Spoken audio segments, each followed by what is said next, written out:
Today on News Review, Mika takes a stand against Paris. A talk between Hillary and Buffett. iPhone's first week sellout.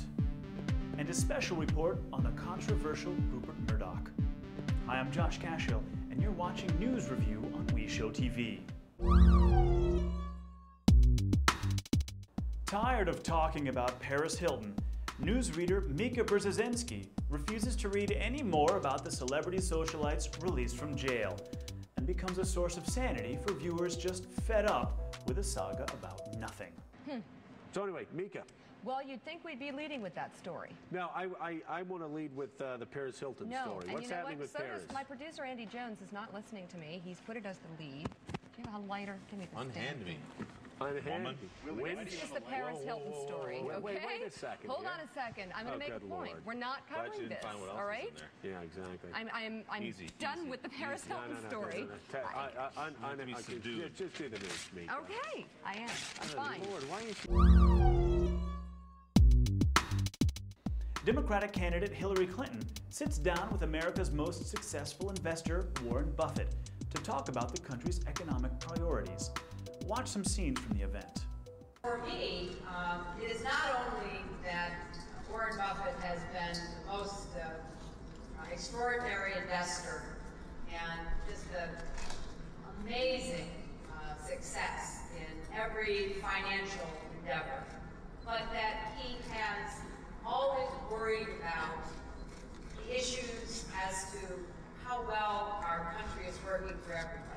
We have a great economic machine. Our problem is not abundance, but our problem is how we conduct ourselves in the world, what we do for those who don't get the lucky straw.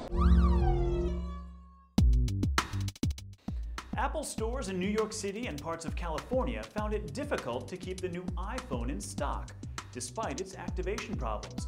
Analysts estimate that sales reached 500,000 units of the mobile phone, which combines internet and portable media player in one handset.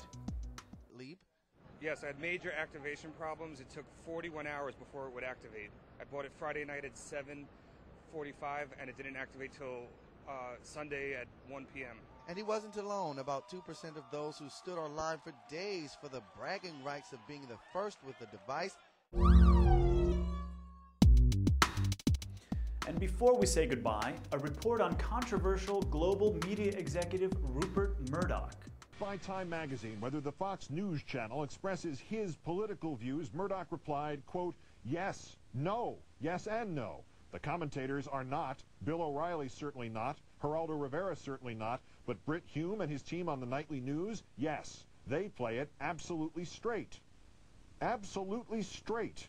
Here is Brit Hume on the prisoner abuse in Gitmo. I think that these kinds of problems and accusations and so forth grow out of a community that stretches from the American left through much of Europe to enemies across the world from which terrorism springs, who want the world to believe that America is what's wrong with the world.